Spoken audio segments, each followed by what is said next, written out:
A couple months ago, I was sitting at the final table of a regional championship. I only needed to win one more set to take home $10,000. It was about to be the absolute highlight of my competitive Pokemon career. And then, I lost. It is devastating to come so close and fall right before the finish line. But I knew there'd be plenty more chances to get another win. I was confident that I'd be comfortably sitting in top cut again in no time. And I had the perfect opportunity for this redemption tournament. Melbourne Regionals, held right here in Australia's greatest city. But there was one massive problem. I'd been a bit too focused on the content grind and hadn't been practicing as much. So I had absolutely no idea what deck I was going to play in this post-rotation world. I didn't want to be just another meta slave chained to Gardevoir or Dragapult. I never really enjoyed Goldengo. Noctowl decks just haven't felt the same since Badoo came out and gutted the Pidgeot half of the engine. I like having at least one or two thoughts while playing Pokemon, so Joltik Box and Archaludon are off the table. And Ends was genuinely tempting me for a bit, but I just couldn't get over a couple of those rough matchups. This meta was brutal. I just couldn't find anything I enjoyed playing. And then I found Blissey. It wasn't perfect. In fact, it was far from it. Terrible matchups into Gardevoir, Raging Bolt, and Goldengo, with the only saving grace being its favorable time into Dragapult. But it was a ton of fun, and I really believed that I could fix it. I made a whole other video about that. Check it out after this one if you haven't already. Long story short, I was set on running Blissey for the entire week leading up to the main event. It wasn't the best meta call or anything, but it was solid, and I knew that the surprise factor of my special spice would be huge. However, I was still a bit concerned about the Gardevoir matchup at a high level, especially since I knew a lot of the top Australian talent would be Psychic Embracing all weekend. But then, just a couple days before the tournament, I got a message from Aiden Koos. He was locked in on Roaring Moon to Dunsparce and was trying to sell me on the deck as well. These two cards were staring at me like the Green Goblin mask. You see, I've got a bit of a history with this deck. I played it to Perth Regionals last year. I said it then and I'll say it again now. I'm pretty sure this is the worst deck I have ever played to a tournament. But I still managed to make top 8, and when the deck goes off, it is ridiculously fun. If I did make this last minute swap to Moon to Dunsparce, I'd be trading away Blissey's favorable Dragapult matchup for a much shakier one. However, in exchange, I'd be receiving a slightly favorable time into Gardevoir. And honestly, with how the Melbourne meta was lining up, that sounds pretty good. This was going to be a tough decision. So with my Blissey deck fully submitted in Arcanine and less than 12 hours until the first round of the tournament,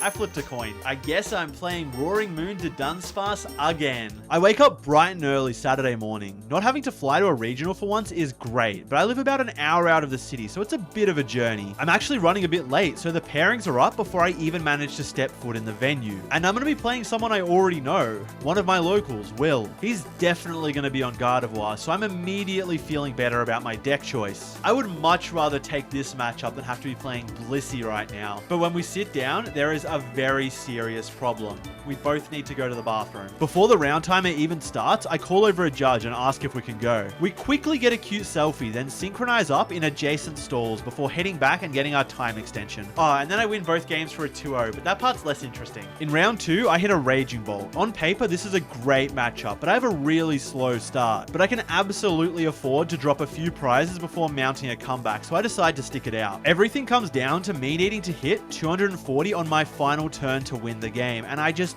barely whiff. I'm pretty sure it was just some bad variance, but all I can do is move on. Unfortunately, that first one took a while, and my opponent's not exactly in a hurry to lose game 2. So now I'm fighting for my life to not get 1-0'd, and just barely managed to clutch it up, winning game 2 in the final turns of time. I don't love the tie, but it's better than a loss. Next up is my first Dragapult of the day. I was hoping to dodge a lot of these, since it was the matchup I was least confident in. I do get to immediately slam down the Nudie Zone, which is generally my win condition, but he instantly responds with his own Artisan. Fortunately, I'm able to consistently chase down their hand attachments, gaining a significant prize lead before the first Phantom Dive. Game 2 is much of the same, capitalizing on an early lead and slowing them down with aggressive boss's orders targeting their energy. In round 4, I'm against another Gardevoir player. I wasn't able to get a massive lead early on, but still kept up pace, trading 1 for 1 and ensuring that they couldn't sneak a multi-prize turn with triple Monkey Dory. It all came down down to me needing to hit boss's orders on my final turn, but even though I popped multiple Doduns, I couldn't find it. Game 2 was a similar story, but the key turning point was when my only option was to get 17 ancient cards in the discard to handle a Bravery Charmed Clefairy. I ended up just 10 damage short, and the game was pretty much over at that point, finishing up with a loss. Luckily, I managed to catch a break in my next round, hitting my first Joltik box of the day. This matchup is absolutely free, as long as I don't miss a beat with my attacks. Ideally using Roaring Moon for Joltik and then Koraidon to respond to the inevitable Iron Hands. And even if anything does go wrong, I can always fall back on Nudie Zone to save the day. I easily win game 1 without even needing the stadium. And in game 2, despite managing to prize 3 Dunsparce, my hand is good enough to enable 2 attacks, so I just win anyway. Then I hit Archaladon, not something I was expecting to see at the tournament, and it actually had me a bit worried.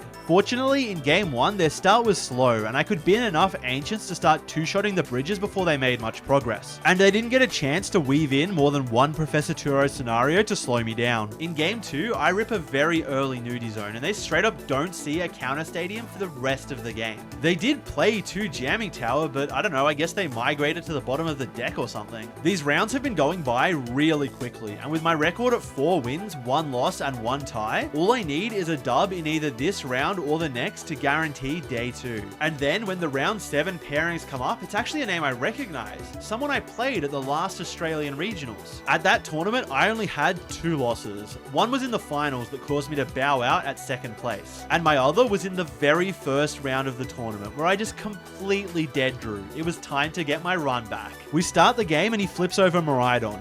Perfect. Like I said, this is basically an auto win for me. However, my hand is completely unplayable. I am starting to get flashbacks to that round 1 at Brisbane. I play out a few more turns and he gives away a bit of key information by discarding Gravity Mountain. Now I know he has at least 1 stadium out, so Nudie Zone won't always win the game, but I'm not able to see it anyway, so I just scoop it up to start game 2. This time I have a way better start, and I'm immediately able to respond to Iron Hands with Koraidon. At this point, even though I have Nudie Zone in hand, I actively choose not to play it, just in case he doesn't know that I'm running it and makes the same mistake of discarding Gravity Mountain again in game 3. I easily close this one out with a couple more Roaring Moon attacks and move on to the final game of the set. My opening hand is pretty average, but I can definitely make it work. And over on his side, he has the classic start of Arven for Nest Ball for Miraidon, Tandem Unit, and he just grabs Iron Hands and Pikachu. Must already have Joltik in hand. Then he plays Crispin for 2 energy and puts them both on Iron Hands, looks at his prizes and laughs. Well, I guess that's my redemption for how bad I drew against Nathan in Brisbane, and I'm locked up for day 2. Sick.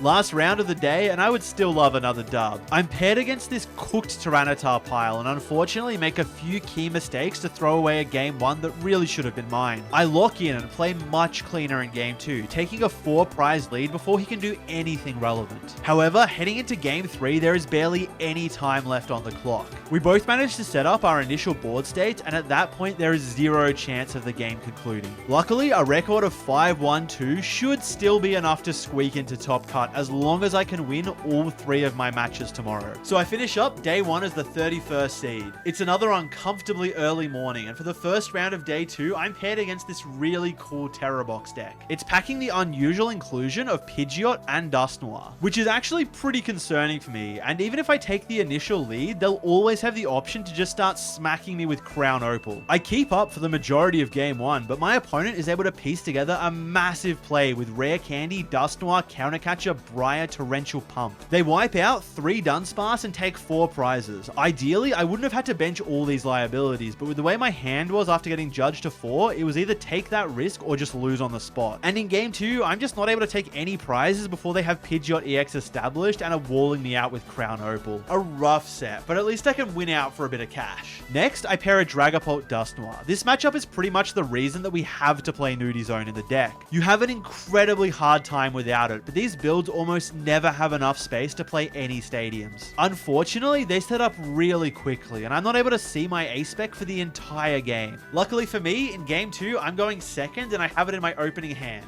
Perfect. There is one issue though. If I play it, I'll get donked. See, I've got a Dunsparce in the active, Artisan in my hand, and absolutely nothing else going on. If I rip the Nudie Zone here, they'll just attach a second energy to Dracloak and win the game. So I have to play down Artisan for Fan Rotom to get anything going. But I'll just play down Nudie Zone and win next turn, right? I mean, there's no way they would Iono me when my start was this bad. Right? Of course, he immediately rips it, and to add insult to injury, he draws straight into Rare Candy Dragapult. My Nudie Zone just completely disappears off to the moon, and I don't see it again until the final turn, where it's completely irrelevant since he has game on board with Dusknoir plus Dracloak attack regardless. Okay, now my tournament is really slipping away. I can't go 0-3 on day 2. I have to lock in for this last one. At this point, all I'm playing for is a box of Surging Sparks, but I'm just in it to avoid the embarrassment of not winning a single game in day 2. And I'm paired up against a 59 card mirror. Luckily, I just so happen to be the GOAT when it comes to Roaring Moon to Dunsparce mirrors. And by that, I mean I drew more Ancient Booster Energy Capsules than they did and managed my resources slightly better to edge out a clean 2-0. Ending up with a final record of 6 wins, 3 losses, and 2 ties, finishing 61st place. This is actually my worst result all season, but I think that says more about the consistency of my other performances. I really didn't put as much time into this one, and I think it shows, so I'll take the box because it could have gone a lot worse. You only get out what you put in, and I'm going to be trying my best to put everything that I can into NAIC and Worlds because I am craving that international dub. And trust me, when I do get it, you are not going to want to miss the video.